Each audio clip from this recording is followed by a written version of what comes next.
Buenas noches. En el día de hoy estamos reunidos para comunicar dentro de un contexto de dificultades, una buena noticia.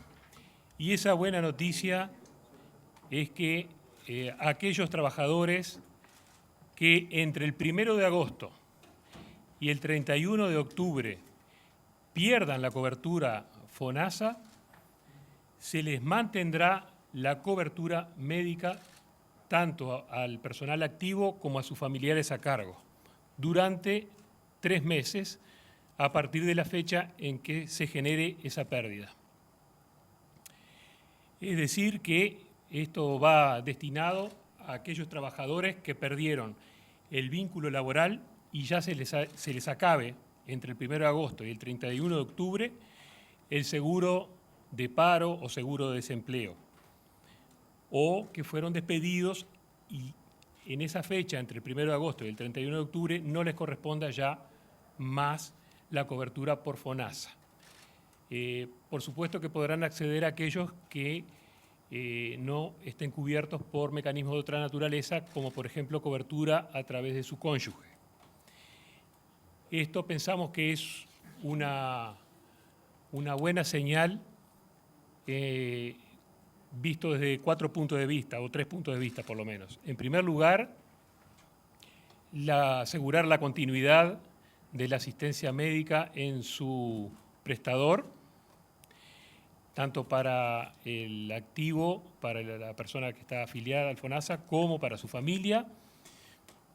En segundo lugar, beneficia a los trabajadores de la salud tanto privada como pública, de la salud privada por cuanto no se van a disminuir los cotizantes y por lo tanto no tendría ni tendrá que haber una movilidad en cuanto a sus puestos de trabajo. La segunda pata de esto es que no va a haber un recargo sobre su sistema público, es decir, que van a haber por lo menos 3 meses para que esta situación laboral se revierta, y si dicha situación no se revierte, hay un tiempo mayor para que el subsector público se prepare de acuerdo a las nuevas situaciones que se generen. Y por último, beneficia al Sistema Nacional Integrado de Salud en su conjunto y en particular a las instituciones de asistencia médica, en virtud de que no van a tener un desfinanciamiento por tema de aporte de cápitas. Es decir, que a partir de este momento, si se genera una pérdida de la cobertura por FONASA entre el 1 de agosto y el 31 de octubre, el Fondo Coronavirus va a pagar esa erogación por parte del Estado. Muy bien, ahora invitamos a que haga uso de la palabra el señor Ministro de Trabajo y Seguridad Social, Pablo Mieres, que brindará los datos sobre el seguro de paro. Buenas noches a todos, a todas también. Justamente hoy terminaron de procesarse los datos sobre los subsidios que se han pagado durante el mes de julio por concepto de seguro de desempleo, y estuvimos trabajando junto con el presidente del Banco de Previsión Social, el ingeniero Odicio, en el análisis de esos datos.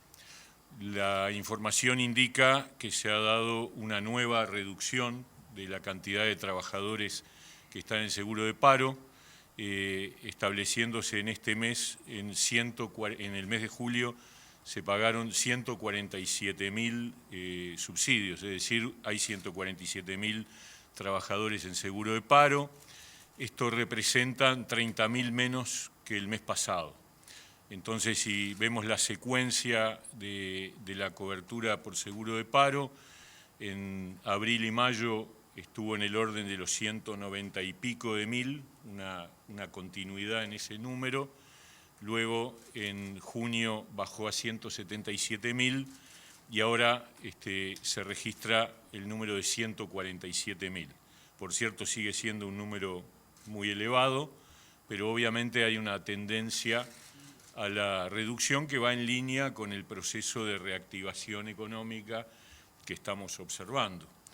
A su vez, dentro del total de los 147.000, son 118.000 por la causal del seguro de paro común y 29.000 por el seguro de paro parcial, lo cual nuevamente muestra la utilidad que ha tenido este seguro de paro parcial, que sigue estando en la magnitud del mes pasado, o sea que prácticamente la reducción es referida al seguro de paro común, lo que también es una señal interesante, porque el seguro de paro parcial habla de un vínculo laboral, aunque sea parcial, por menor horario, por menor cantidad de días, pero habla de una continuidad del vínculo laboral. Así que estos son los datos del mes de julio, y por cierto, en paralelo estamos atendiendo las solicitudes de prórroga que se van generando y que son realmente de una magnitud importante. Era lo que queríamos informar. Por último, invitamos al señor presidente del Banco de Previsión Social, Hugo Odicio, a hacer uso de la palabra. Buenas noches. No, solamente complementando lo que recién se ha dicho, hay un trabajo coordinado entre el BPS y el Ministerio en esto que hoy estamos recibiendo, que son las solicitudes de prórroga. Estas se van ingresando por parte del Ministerio y luego nosotros las vamos incorporando en el colectivo de trabajadores que quedan amparados por el seguro cuando son prorrogados. Y también hay una estrecha coordinación con el Ministerio a través de la JUNASA en lo que es la identificación de las personas que están eventualmente perdiendo la cobertura por este seguro y para poder arbitrar estas soluciones y tratar de medir los efectos tanto en la cantidad de personas como económicos. Habilitamos ahora el espacio de consultas. Les pedimos a los colegas nombre y medio al cual representan. Buenas noches a todos. Leonardo Silvera de Telemundo Canal 12. Consultarles si hay una estimación que puedan tener de a cuántas personas puede llegar a darse este beneficio. Obviamente estamos hablando de una posibilidad pues, a meses futuros. Y también por qué se plantea a 3 meses si el gobierno tiene datos que permitan pensar en una recuperación de la economía y pensar que en 3 meses ya no sería necesario. Gracias. Creo que esta pregunta la podemos contestar en parte con el ministro Mieres, pero sí, la estimación existe, como ya lo explicitó, ha habido un descenso progresivo en la cantidad de seguros de desempleo y desde marzo hasta el finales de julio, el total de afiliados, el total de cápitas que se dejaron de pagar es de 28.000, lo cual implicó 32.580 afiliados menos, entre los cuales están incluidos fallecidos, obviamente. El número exacto es 27.977 cápitas menos en el periodo que se perdieron entre el número que había en marzo y el 31 de julio. Entonces, en el peor de los escenarios, y habiendo habido un descenso, si hubieran otra pérdida similar de 30.000 cápitas, está estimado para ese monto mantenerlo durante 3 meses, lo cual implicaría, de mantenerse esa cifra negativa, aproximadamente un costo de $5 millones para el periodo. De alguna forma, la idea es ir llevando las cosas tiempo a tiempo, es decir, no se pueden tomar definiciones de larga duración en una crisis como la que estamos viviendo, pero uno espera que va habiendo, hablando en paralelismo con lo que ha sido la curva de contagios, en el tema del desempleo ya meseteamos y estamos en la curva descendente. Todo indica que si no hay novedades en un sentido negativo desde el punto de vista sanitario, que no las va a haber, la cuestión laboral se va a ir recuperando. De hecho, en la misma línea, las prórrogas de seguro de paro que estamos firmando son también por 90 días. O sea que también buscando acompañar un proceso que en algunos casos es más demorado y que por lo tanto no se produce la reincorporación, se prorroga el seguro de paro, pero por 90 días, esperando que en ese transcurrir haya más actividad. Hola, ¿qué tal? Buenas noches. Nicolás González de BTV Noticias, ministro de Salud Pública, Daniel Salinas. Quiero aprovechar a preguntarle por la situación sanitaria. Primero, una consideración sobre lo que pasó en Libertad. Y segundo, también una consideración suya personal sobre lo que ayer dijo la coordinadora del Ministerio de Salud Pública, Karina Rando, en oportunidad de visitar el departamento de San José, sobre algunas presiones que están habiendo de parte de algunos empresarios para realizar algunas fiestas en la noche del 24. Ella decía que debería de tomarse conciencia de la importancia de poder quedarse en casa porque seguramente se va a perder más plata si en un futuro se tiene que llegar a hacer una cuarentena obligatoria más estricta. ¿El Ministerio de Salud Pública ha pensado en algún momento en alguna cuarentena obligatoria más estricta si los brotes se siguen dando y la emergencia y la pandemia de alguna forma crece en el territorio uruguayo? Bueno, me hizo una pregunta en dos preguntas en una, vale doble esta. En primer lugar, en referencia al brote de Libertad que se generó en las circunstancias conocidas, en el momento actual, hasta el día de ayer teníamos 15 casos, y en el día de hoy se agregaron 4 casos más, 2 directamente por contactos y 2 en investigación, o sea que llegamos a 19 casos en el departamento de San José.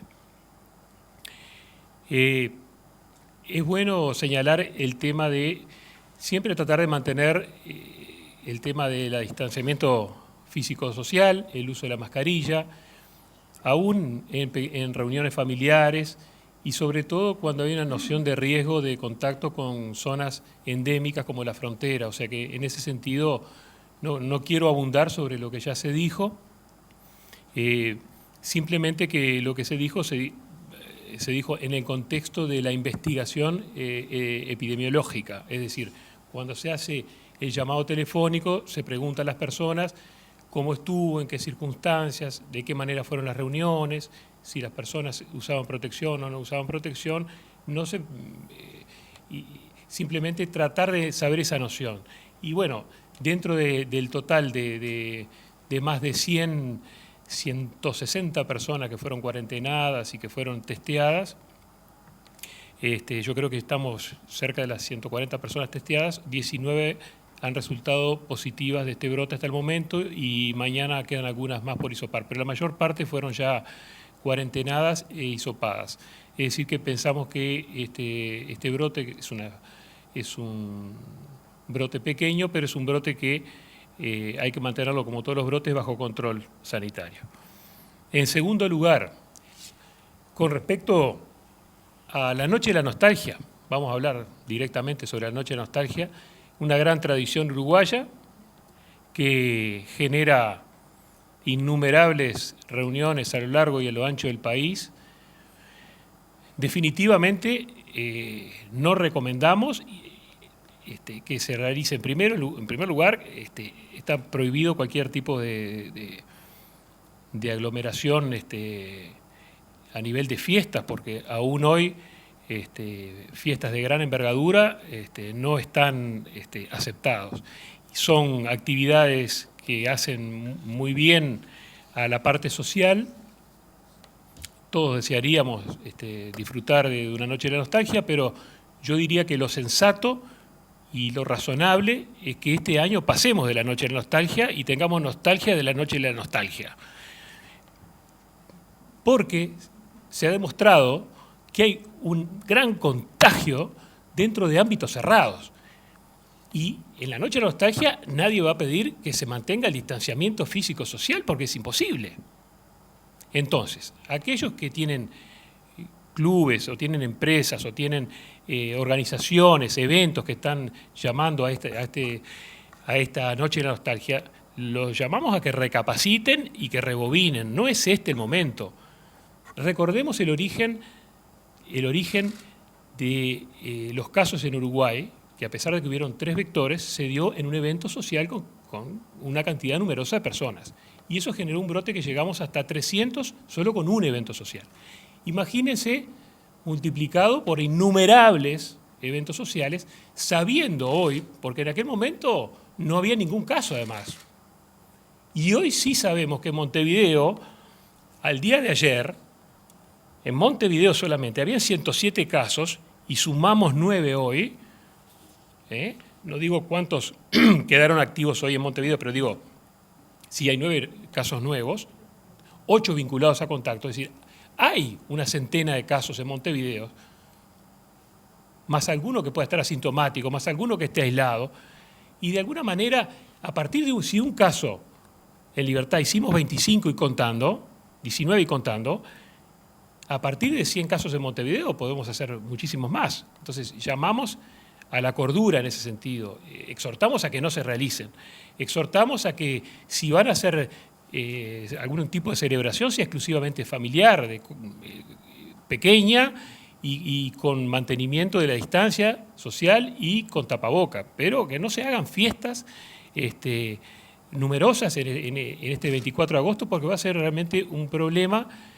que ya no vamos a hablar del brote de una institución de asistencia médica o el brote del residencial o el brote del evento, vamos a hablar de múltiples focos. Entonces, tenemos que pensar muy seriamente esto como sociedad. Hasta el momento no nos ha ido mal, de hecho nos está yendo muy bien a pesar de todas las amenazas que tenemos, sobre todo en la frontera seca, en los arribos fluviales que se hacen test, en las llegadas por aeropuerto, estamos captando en la frontera gente que viene como inmigrante, gente que viene con una situación humanitaria, como refugiado, estamos captando a los camioneros, estamos captando gente que ingresa por el aeropuerto y resultan positivos. Entonces, la red de seguridad, la malla de seguridad la estamos desplegando y haciendo enormes esfuerzos, tanto sanitarios como económicos, para mantener este estatus. Ahora, depende de nosotros lograr un éxito parcial, que es mantener esta situación bajo control. Entonces, en ese sentido, no me queda más que reafirmar que este 24 de agosto seamos razonables y festejemos tranquilos en casa, sin mayor fiesta ni baile, porque son las vías de contagio que realmente son explosivas. Buenas tardes, Natalia de Brun de TV Ciudad. Mieres, ministro, le quería consultar por esos 30.000 menos que usted hacía referencia que se dieron, si eso tiene que ver con que se reintegraron, o sea, es personas que volvieron a la actividad laboral o que en definitiva se le terminó nada más y no se sabe si continuaron o no, si tienen ese dato, y si además también tienen el dato del desempleo en general en la situación que está actualmente el país. Es justamente un tema que hoy hablamos con el presidente del Banco de Previsión Social. Tenemos que registrar la trazabilidad de esos casos. No tenemos hoy el dato. Sí tenemos claro que, creo que lo dije en días anteriores, la situación de desempleo está todavía no medida directamente, sino que hay que hacer inferencias, porque a la hora de establecer el dato se mide a través del Instituto Nacional de Estadística en la encuesta continua de hogares con la pregunta de si está buscando trabajo. La persona que en los últimos días no trabajó, si está buscando trabajo. Y ahí permanece muy bajo no, permanece en el nivel que estábamos antes de la emergencia sanitaria. En febrero llegó a 10,5, que fue una cifra alta en relación a la historia reciente del Uruguay. Llegó a 2 dígitos por primera vez desde el 2007 y luego, paradójicamente, se redujo en marzo a 10,1 y bajó otra vez en abril y en mayo a 9,7. Pero nadie puede creerse que eso refleja específicamente o completamente el fenómeno de la desocupación. El mecanismo que tenemos hoy para prever alguna magnitud del desempleo es que hubo una reducción importante de la cantidad de personas ocupadas, de alrededor de 100.000. Esas 100.000 personas menos que figuran como población económicamente activas deberían ser de algún modo consideradas como un potencial de incremento del desempleo. Y ahí entonces estaríamos en un número del entorno del 14-15%. Pero hay que esperar. Mayo también es un mes complicado porque es un mes donde la reactivación todavía no estaba intensa, estábamos todavía muy retraídos, por lo tanto, a su vez puede haber habido, con los datos que tendremos pronto, el INE seguramente publicará los datos de ocupación, de empleo y de desempleo en una semana y media, ahí vamos a tener junio. Ahí sí, junio es un mes donde ya la actividad comercial, los shoppings y la educación estaban ya más activados, y entonces tendremos que ver cómo se comportan estas variables. Buenas noches, Rafael Guardia de Canal 5, InfoTNU. Tengo una pregunta que puede ser tanto para Salinas como para Odicio o para ambos. Tiene que ver con los adultos mayores. Se han reabierto actividades culturales como teatros, posibilidades de cines, museos, etcétera, pero se exhorta a que los mayores no concurran. ¿Qué pasa? Ellos siguen como en un aislamiento mucho mayor. ¿Qué pasa, por ejemplo, con los planes Ibirapitá? ¿Qué pasa con asistencia de tipo psicológico, apoyarlos en ese sentido? Y si hay posibilidades que en algún momento en los próximos meses también se les dé posibilidades a ellos para que puedan asistir a ese tipo de actividades. En los planes que usted menciona, le cedo la palabra a Odicio. En cuanto a lo sanitario, siempre constituyen un grupo de riesgo los mayores de 65 años.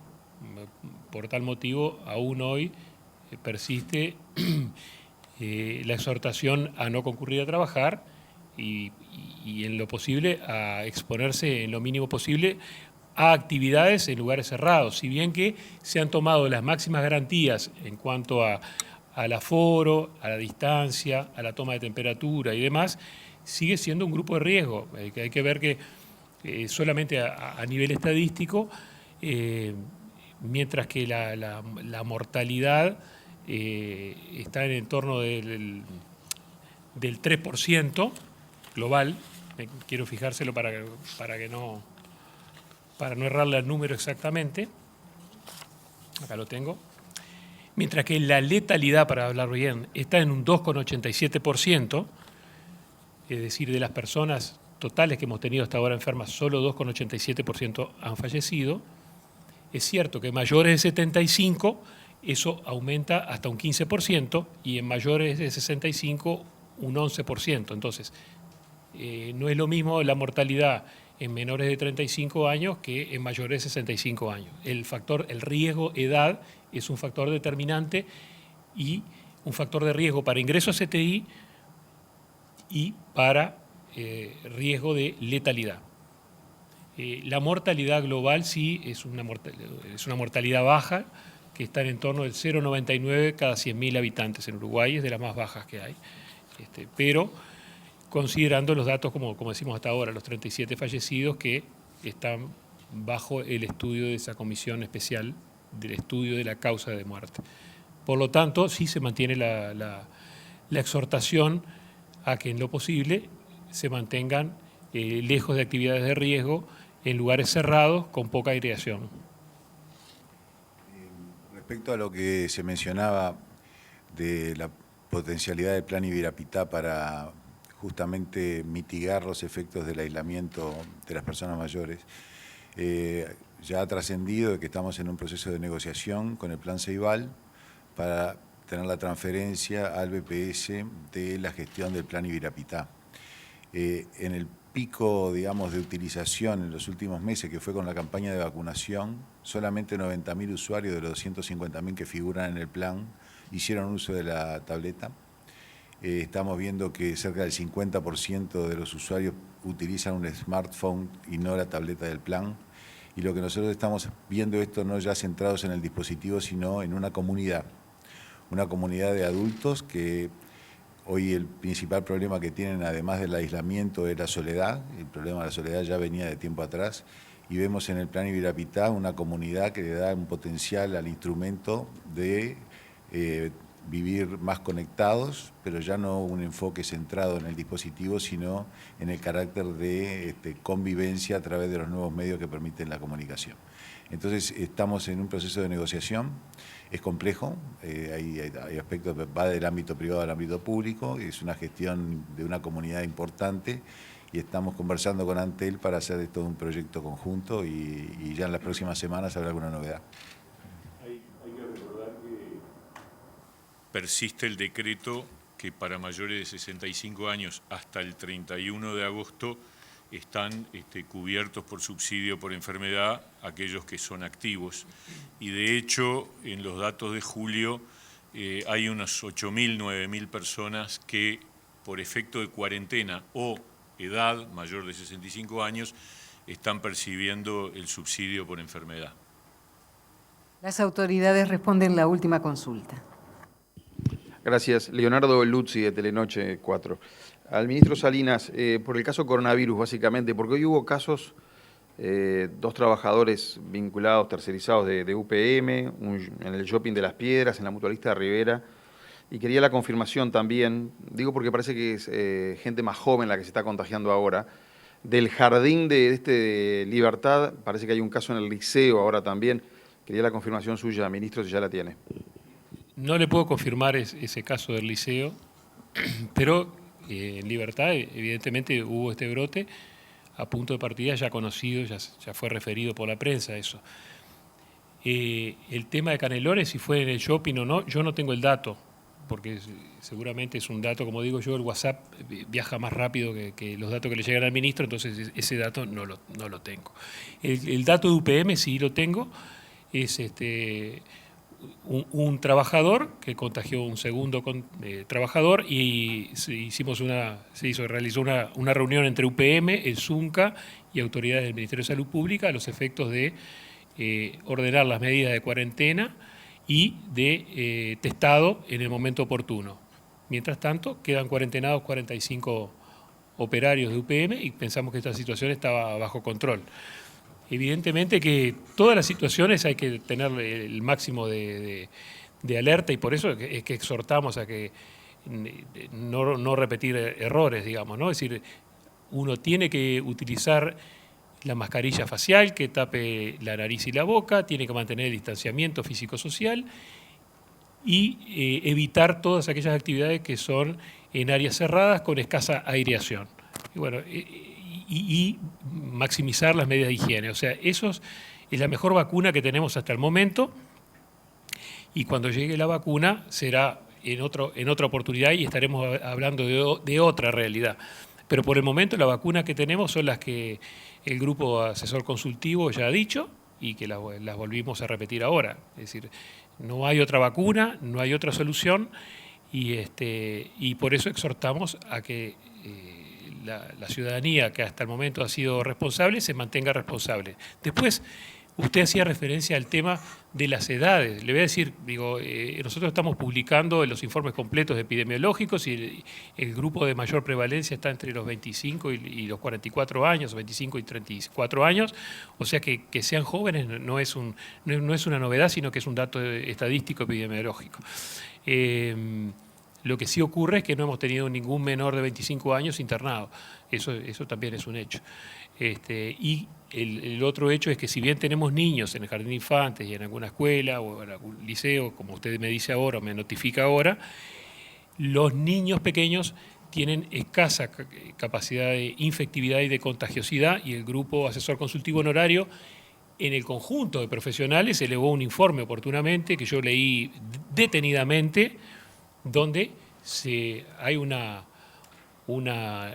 numerosa bibliografía que afirma esto, ¿no? Y dentro de nuestra experiencia en Uruguay, hasta un anterior informe epidemiológico, solamente 2 casos de niños habían generado 2 nuevos casos como contagio. En general los niños se contagian de los adultos. Eso es un hecho que lo recoge la bibliografía y lo recoge nuestra experiencia en el Uruguay.